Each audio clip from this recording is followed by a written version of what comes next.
read my bio, didn't he? Well done. So, welcome everyone. This is how many times we've done this? Like 7th time. So, really grateful. If this is your first time, welcome. If this is your 7th, let me buy you a beer. So, really happy that you're spending some time with me. I realize time is our only commodity, so I'm really grateful that you're here, and I'm hoping to provide some value for you. So.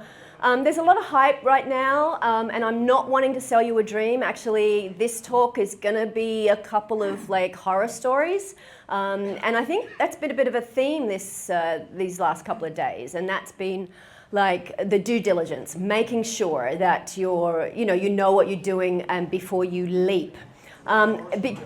Sorry? Oh yes. So it's just really important that you don't believe the hype. The influencers are great. They're really good at selling you time, your eyeballs on YouTube. But let's have some real talk here. So who am I? And why should you listen to me? So I've been in Japan 26 years. I came as a software engineer, which has nothing to do with real estate. I'm the vice president of my family business, N4. We make language learning software applications, dictionaries, phrasebooks. But in a former life, I actually used to be a chemist. I used to blow myself up a lot. So I was just not destined for the laboratory. So I retrained in IT and came to Japan 26 years ago. So I've lived a couple of different lives. I've been a chemist, a biochemist, but also I used to run a bar in Golden Guy with my husband here, and I've been an author, and I've lived a couple of lives here, but I am old. So Tokyo Family Stays started as a kind of side hustle. My life really has been a series of side quests. It started in 2011 when my son, who's now 15, was a baby. We had too many people coming to stay, wanting to come stay with us in our small Tokyo apartment. Not possible. So I took the leap and went, okay, well, let me rent a second apartment just down the road, and then we use it for family and friends. When it's not being used, we'll put it out for rental. My goal was to break even. That was 30 houses ago. So it took off like a rocket. I really discovered that I enjoyed the hospitality side. I love showing people my town. I love showing people behind the curtain of what it's actually like to live as a migrant, which I am. I call myself a migrant in Japan.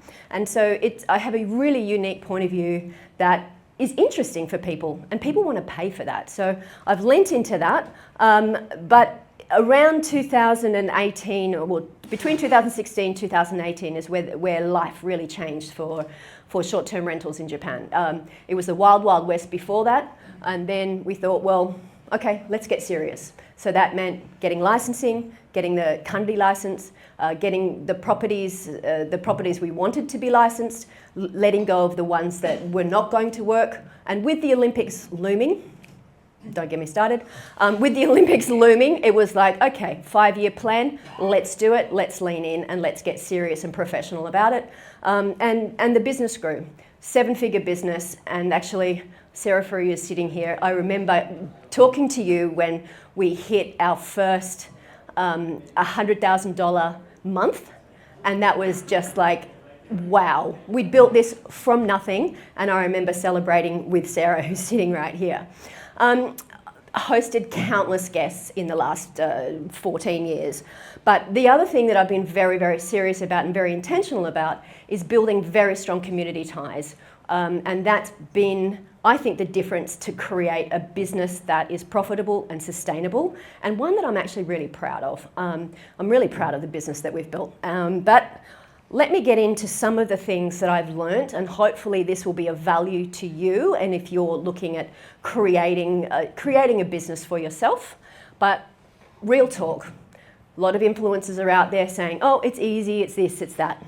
But the reality is somewhat different. People see Japan as safe, reliable, as a rule of law. Absolutely. It makes it easy to do business here. In terms of understanding the predictability. Doesn't make it simple. It makes it predictable, but you do have to lean into the regulations and also the compliance, which is very strict. And the other thing is, minpaku is not passive. It's not a business that you can just think, oh, I'll put it up on Airbnb and I'll, make a bit of extra money. I hear that a lot, but I'm just wanting to, adjust that mindset moving forward. It's an active compliance business, and it's a community business, and it's not passive. So minpaku rewards structure. So if you approach things in a structural way, you will be rewarded. If you assume that things will work as they do elsewhere, leave those assumptions at the water's edge. It's a different animal here, and you'll be punished if you. Honestly, your capital will be punished if you assume that. I'll just roll back a little bit. What I'm going to talk about here is minpaku, but I'm using that term to encompass anything that's a furnished rental. So not a long-term rental, which is unfurnished. That's a different beast altogether. Anything that's furnished, I'm talking monthly corporate rentals, service apartments, hotels. I'm using that minpaku term to encompass all of those things. They're slightly different paths and they're different regulations, but I'm here really just to talk about the approach rather than the nitty-gritty of each individual deal, because as you'll hear, it's all local and it's all case by case. So the short answer is that the zoning and the address will really constrain your pathway and where you're going to go with the business plan. So, but the principles, like I said, the mindset will encompass all of these different options, but then then you'll just have to lean into each individual property and address. So we've got minpaku, monthly rentals, and ryokans and hotels. I'm not here to talk about long-term chintai. There's other people who can talk about that. So you don't choose the strategy first. It's the asset and the location that chooses this for you. So it's more than a property investment here. What you're leaning into here is this nice little Venn diagram here, which is a combination of the regulatory, the compliance, and community. This may surprise you, but I'll get into that later. But the regulatory is what you expect, the laws that are in place in Japan, how you navigate them, compliance, building codes, safety codes, and how to work with OTAs. And community, it's a community business. Often it's your neighbours that will dictate your operational longevity. So how sustainable your business will be after you've been managed to get the licence. So having all of this in place will give you a solid foundation. So I'll just talk about the illusion a little bit. Don't worry, I won't do magic, I promise. So the illusion is like, oh, it's legal, everything's fine. But people forget, often it's 180 days. So your pro forma will have to, take into consideration when you're looking at your business plan. And also each ward, each address, zone by zone, it's very, very different. People think, oh, I'll just get the house and I'll put it on Airbnb later. You probably can, but doing this due diligence first will ensure that you don't hit the roadblocks later. There's fire compliance, and also the zoning. And then people say, oh, everyone is doing it. It's really easy. However, I don't know if people have seen news lately. There's been a few horror stories of hosts doing it badly and giving people like me a bad name, which I kind of get annoyed about. But there is a lot of pushback.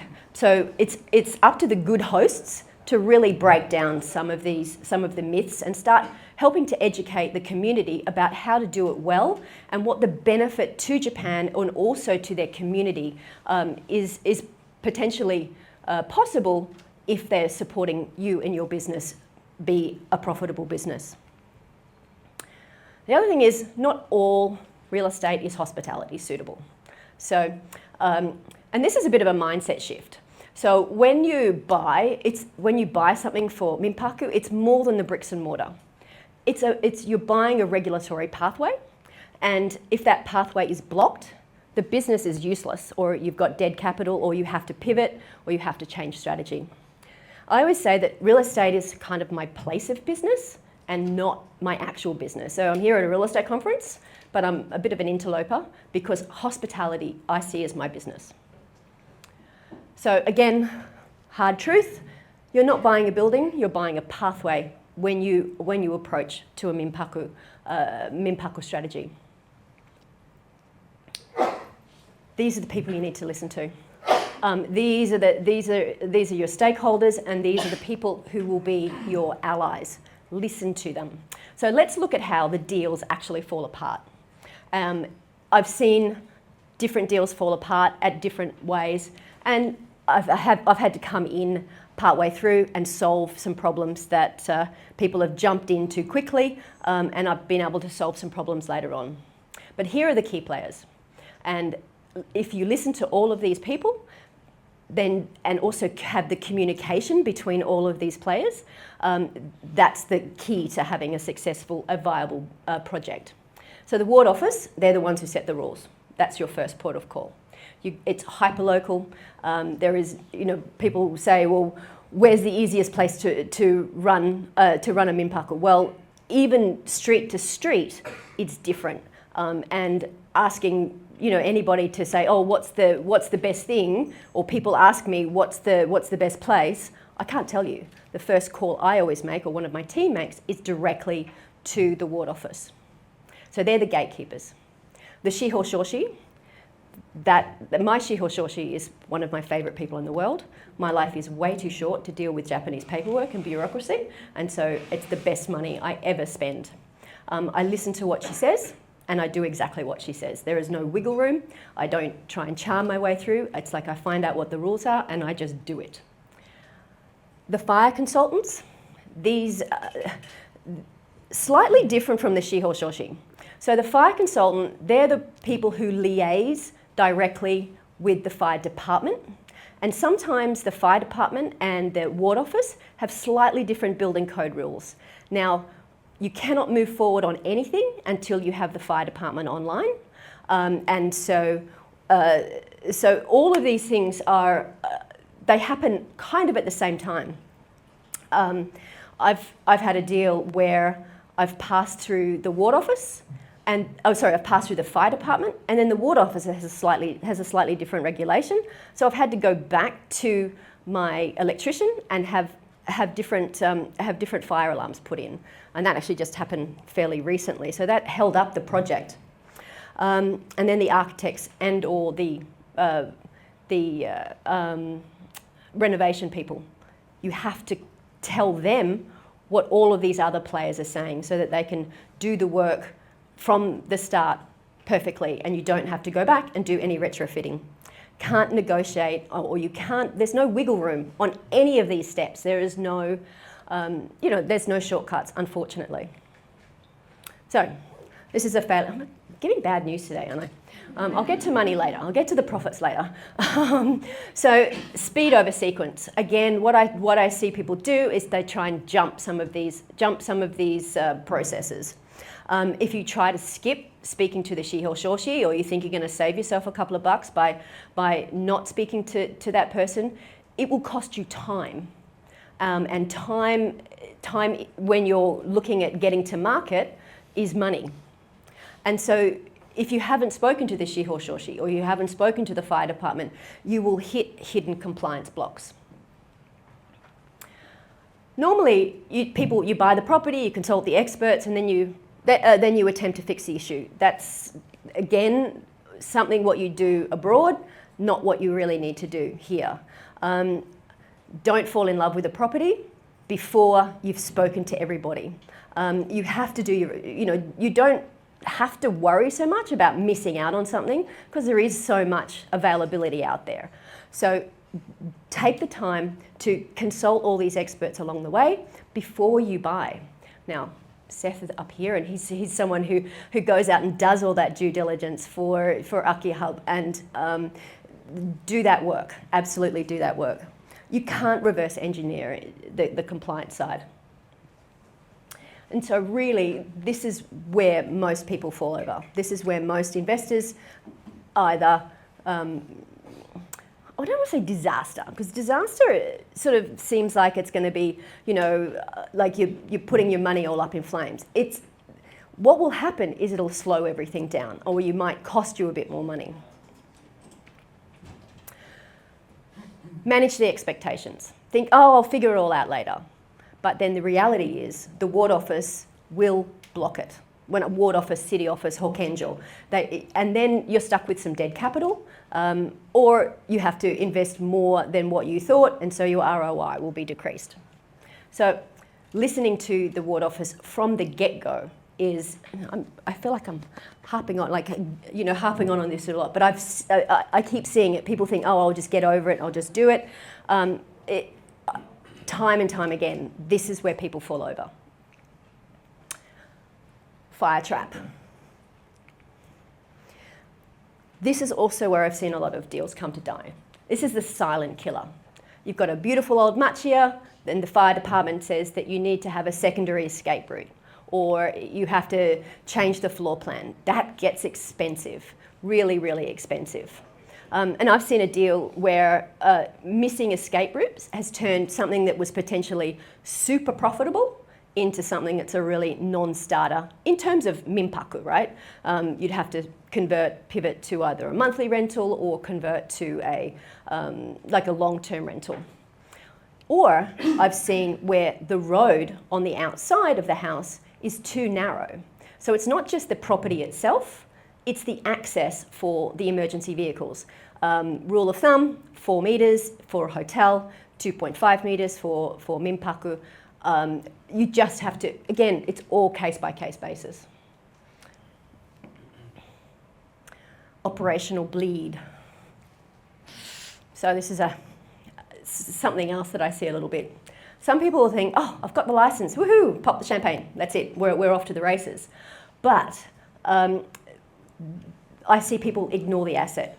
And then the reality is that staffing issues, platform disputes, guest damage. The license is not just the ticket to enter the arena.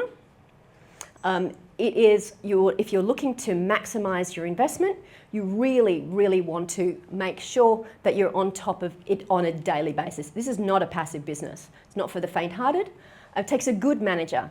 It takes a good manager with a lot of sweat equity and to keep that profit coming through at a maximum level. So the squeeze is worth the juice, but you've got to squeeze it. And then here comes some realities. Things are changing. It's not what it was, 2018. Things change all the time. Zoning gets redrawn every year, and it gets released in April. Compliance is tightening. If you see the toku minpaku rules in Osaka, they're looking at reducing those from a toku minpaku to a regular minpaku. Toshima-ku is really tightening up. Shibuya-ku has been upped. There's been at the monthly can't think of the English, but at the ward office level, when things get put up to a vote, there's been bills brought towards the Shibuya-ku, for example, to reduce compliance on the Shibuya-ku area. It gets knocked down on the vote every time, but it's on the radar. So things do change on a regular basis.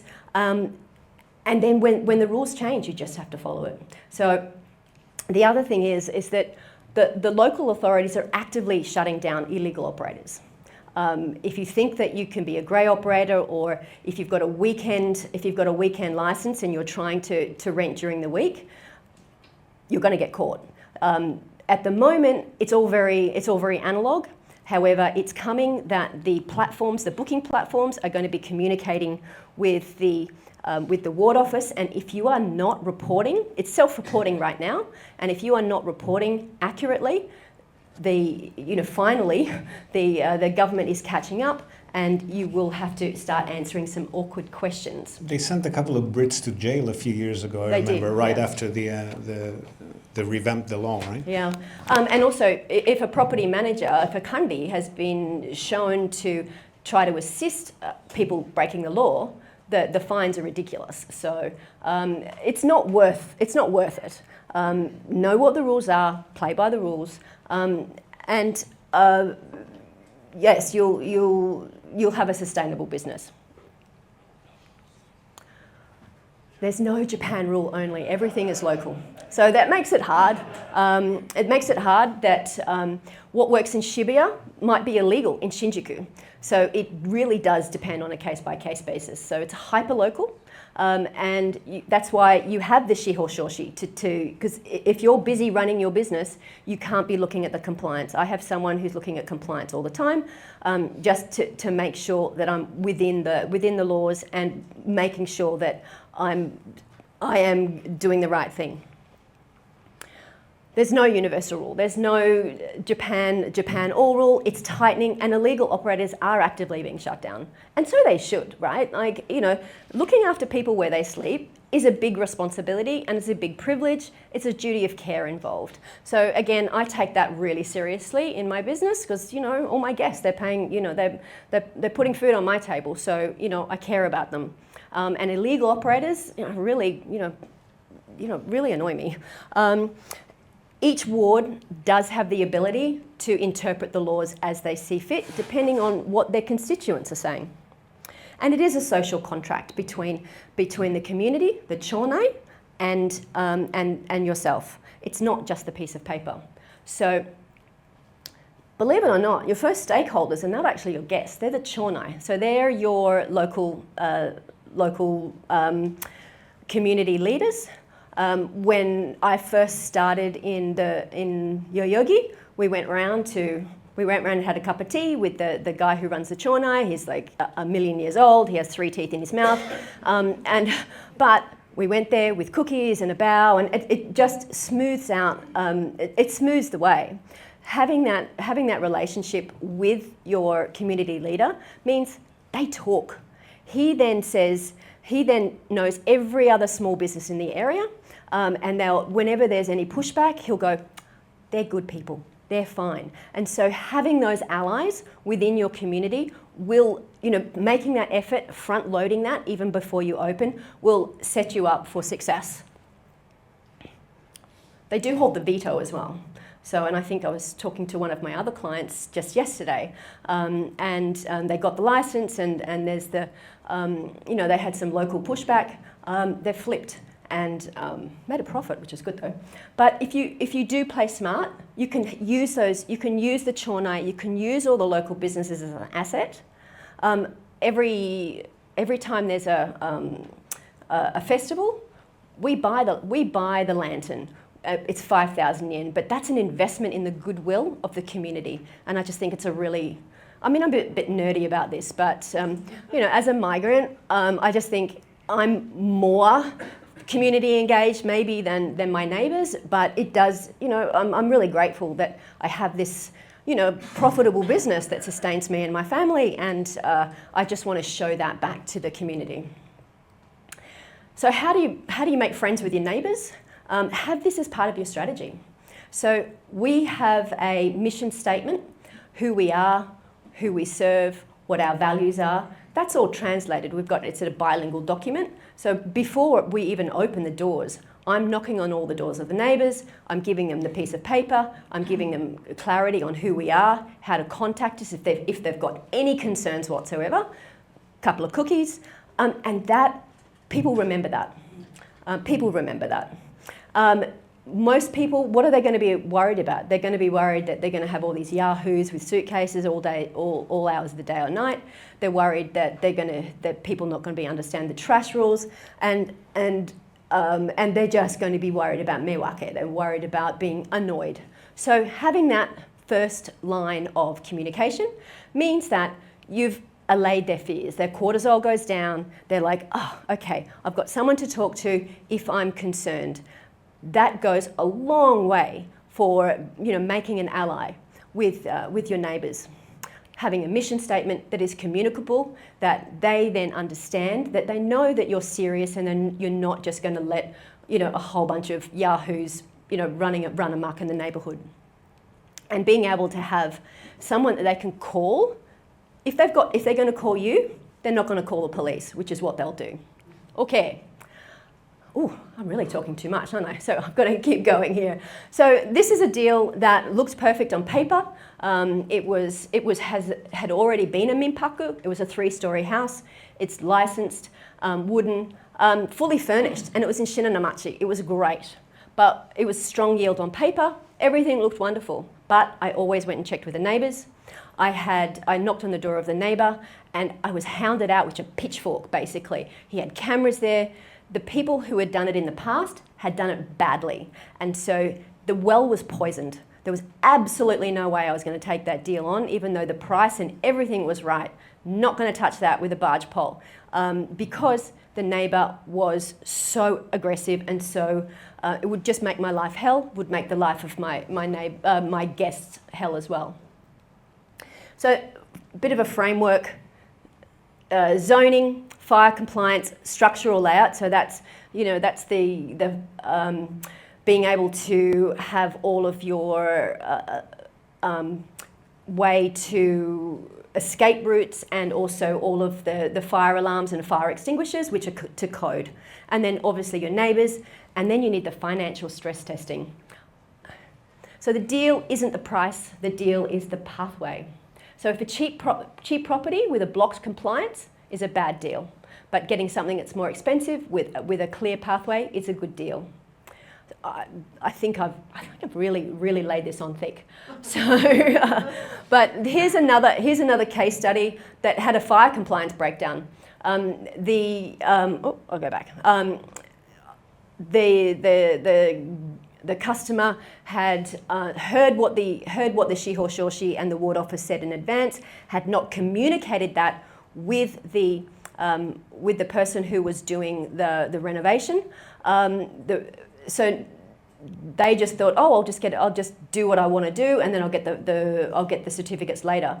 They were supposed to put a kitchen in the basement, and they were supposed to have a fire door on the 3rd floor. They didn't do that. Then, of course, when they went to get their license, it was like, boo-boo, denied. So that has then caused them to have to pivot to a monthly rental scenario, which means lower profits. You're still going to be making money, but not as much as your initial, figures proposed.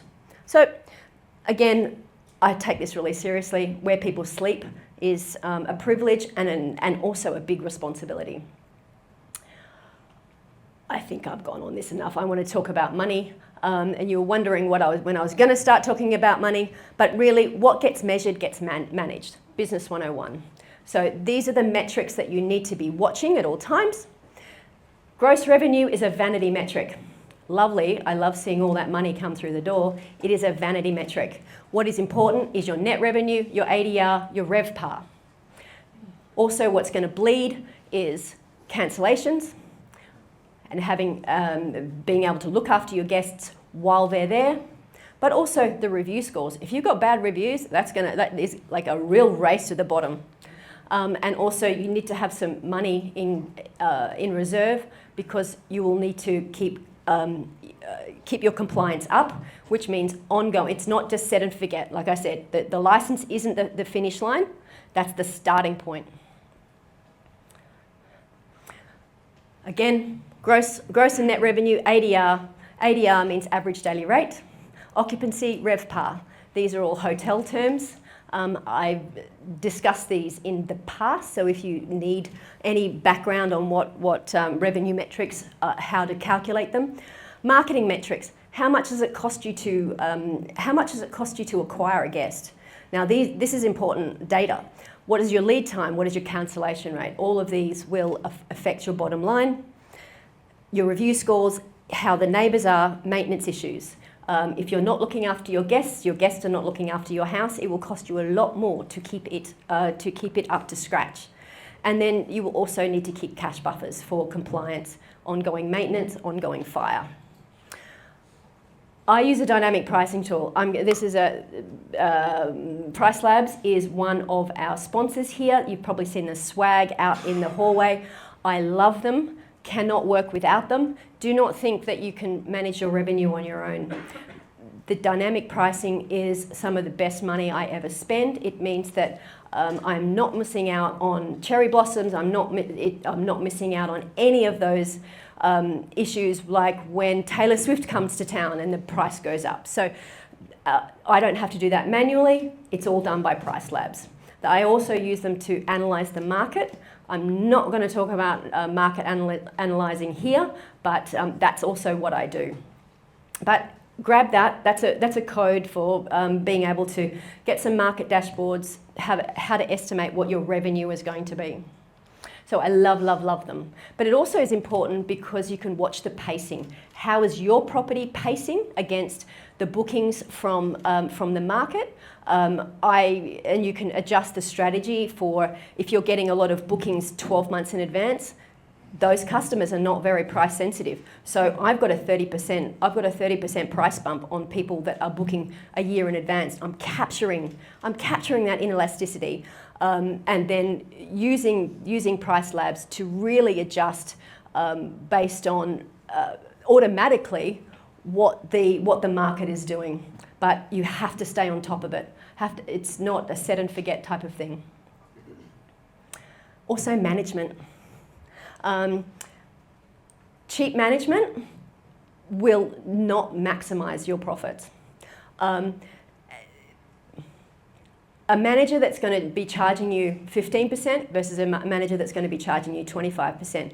If you're wanting to look at a manager who you can squeeze for the 15%, how many properties they're looking at? Are they dialed into who you are, into maximizing your profit? If it's the percentage that you're keen on, fine. If it's money that you get in your bank account every month, then come talk to me, because that's what I'm more interested in, rather than being the cheapest property manager on the block. Photography, amenities, all of those things will give you a price bump. Just be careful at the moment, because Airbnb, for example, are going to be dinging people who using AI in their photography for their hero page. So that's something that's new that's come in that I'm sort of looking at the moment. You need to have enough money every year to get new photography done. Keep your place up to scratch. Otherwise, it really is a race to the bottom. Your reviews will go down as the wear and tear happens, so you do have to keep everything fresh. And with the property manager as well, make sure that they're aligned. They're aligned with who you are, who your property is, and who your customers are. So Chai last summit had some stats on the difference in profits between having a professional property manager and trying to do it alone. And you can go back to Chai's talk about that to show what the bump is from having a good dialed in property manager versus, either not doing it yourself, or having a property manager that's got 400, 500 doors who really are just phoning it in. Okay, so when you delegate this thing, it's not an abdication. Like, I have a certain amount of skills. I would much prefer to delegate out to those people who have better skills than me in certain areas. So it's a regulated business. You cannot do it alone. The shiho shoshi, the fire people, and also all of the compliance in-house. I outsource all of this. So even with the best management company in the world, you still have to be reviewing data, and it's not a passive business. If you want a truly passive business, like, maybe get a REIT. But if you're really going into minpaku, there is a lot of profit to be made. But I just wanted to give you the real talk on how things are going. And also the algorithm, you've got to stay on top of it. Oh, I'm getting the wind up, sorry. But if you're not updating your photos annually, if you're not tracking your performance, if you're not adjusting your pricing strategy or doing anything seasonally, it's like the license. The license isn't isn't the finish point. It's the start point. So, what is the cost of getting it wrong? You might have a 3 to 6 month licensing delay, or 2 to 5 million yen in unexpected compliance costs. You might lose out on a peak season. You might miss out on cherry blossoms this year, or you might have dead capital tied up in a non-viable asset. It's not all doom and gloom, because it's not usually like a complete bakuhatsu, it's like a complete disaster. It doesn't look like a complete failure. It just means you'll have to pivot your strategy. And I've been able to do that in a couple of ways. People have got something that it was only available for weekends, but with a strategy of a hybrid strategy of monthly rentals and weekends, we've actually been able to maximize their profit completely. So it's never, it's never doom and gloom completely, but just be careful from the start. So the delay, if you don't do this due diligence at the start, you will be delayed, and that's where the profit margin dies. Okay? So sovereignty in Japan means respecting the system, and embrace the structure, respect the process, and build for the long term, and it's not an afterthought. So here we go. But if you're wanting to discuss a pathway from minpaku to ryokan, I've done that, and I've actually done a talk on that a couple of summits ago, and also I'm happy to provide the case studies of those later. But yeah, here's a shameless plug. Come talk to me if you scan that, and that will get you onto my calendar. So. There we go. Oh, I've got a breakout room coming in a bit, which will I'll break down some of the deals and help you, with a personal break it down personally if you've got some one that you want to talk about specifically. Yeah. So that's me. So any questions there? Oh yes, we have a few. The streamers have already been bombarding. Okay, so. Firstly, from the stream, if I own a condo in Tokyo and I use it for my own, for my overseas second home, which I also let friends and family use for short term for free, meaning they're not charging, is this allowed like you did back in 2011? As there is no income, would it still be considered SDR? Will I be reported? Will I go to jail? No. If you're not charging money for it, no. If you're charging money, then you would need to have people in for a month or more. And then they would need to have a fixed term lease. If trying to get paid customers for 1 night, 2 night, 3 nights on Facebook, that's what's being shut down. And I'll get hands in the room, and while I'm walking to the hands, I will ask a second question. What about workshop destination business? Does it need the same licenses as a minpaku? Of course, with the chonai. I'm not sure what a workshop destination business is. Questions there. If people are staying overnight, then that's what's considered the minpaku. If you're doing a day rental, so if you can list something as a workspace on Space Market or any of those space rental places. As long as people are not staying the night, it's not the same thing. So that's not regulated. What about somebody who does like an artist retreat where people, they don't pay for the lodging, but they also stay the night? Oh, I don't know about that. No, that's okay. Yeah, I don't know. Well, I could think about it, but I can't think about it off the top of my head now. Are you, as a consultant, are you helping people license their properties in other markets, or are you focused solely on Tokyo? Licensing is above my pay grade. Like, my life is too short. I work with people and I give them the introductions to the people who can do the licensing, but on all of my contracts, on all of the things that I do, I say, the licensing is you. I will help you maximize, I will help you figure out your ideal guest, I'll do your guest experience, I'll help you with your marketing, all of those things, that's all me. because that's a hospitality business. Anything hospitality, I'm there. Because the licensing is so hyper-local, you need to have someone who's local to get you that license. Once you've got the license, come talk to me, and I will consult with you, and you can maximize your profit. Even if I'm not doing the property management, I can still train you on how best practices. And then for the properties that you have been involved in, or you manage, or your area of expertise, can you give us a rough idea of the cost or the expense to get the license? A piece of string, how long is it? Usually it depends on how much the retrofit costs, right? The actual paperwork is usually about between 150,000 to 300,000, usually what a shiho shoshi will charge. How much it will, but you will also need to get the retrofitting done. You may need fire retardant wallpaper. You will definitely need commercial grade fire alarms, fire extinguishers, fire lights, and that all needs to be connected to mains, and it has to be done by a licensed electrician. You can't just get any old sparky, or if you know the end of which end of a hammer to use, you don't do that. You need to have the work done by a licensed electrician, who then communicates that on your behalf to the fire department, and then the fire department gives you the certificate. You take that certificate with all the other documents that they give you and trot off to the ward office, and then they issue your license. So, yeah, it is a step by step. It's a very, very clear process. Yeah.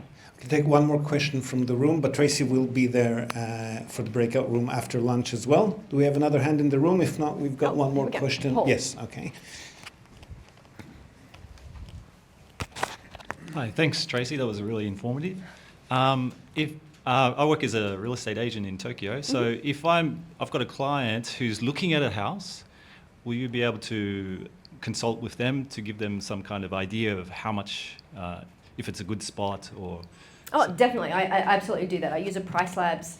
I have a package where I create a Price Labs market dashboard based on the address, and that will suck in all of the data of the what's booking, how, like, the seasonality, the ADR, and also I do like slice and dice based on what you're pitching it at. Is this a premium play? Is this a budget? Is this a hostel? I can rather than just look at the aggregate of all the bookings, I will look at the stats so that they're relevant to that particular property. And yes, I do that.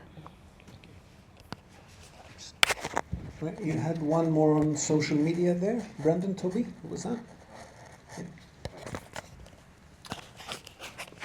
So this was in relation to the 50-year terms, which are being introduced. Oh no, that's for a meal at the end of the day. Yeah, the one you showed me. Okay, so not related to Tracy. Okay, sorry about that. Okay, so we will now be breaking for lunch. You have a 1-hour lunch. Tracy will report to the breakout room right after lunch. I will report to the breakout room. But did Charles want to have do you want to put your head around the corner and see if Charles wants to have 2 minutes? Charles has sponsored lunch. Yep. So while we have a captive audience here, Yep. Charles just wants to have 2 minutes of your time. Yep. He can come in, actually. Come in here. Yeah, he can be on camera, actually. Charles, do you want to do your spiel? Charles is one of our sponsors. Yes, Charles is from Tatemono IQ, who are a very, very interesting property investment analysis tool. One of the tools we're showing here. Can I get you? Oh, you got the stream. So give him the stream mic. No, the other one. Oh, okay. Maybe both of them. Yeah. Sorry, manhandling you. Right. Yes, Charles, please. That's it? Oh, great. Caught me off guard. I was actually doing some coding out in the hallway. So Tatemono IQ is let me give you a brief story about the journey. So I started attending this conference about a year ago because I had plans to invest in property in Japan. So as I'm looking at deals, I'm trying to do the analysis, so I started building my own tools to facilitate that.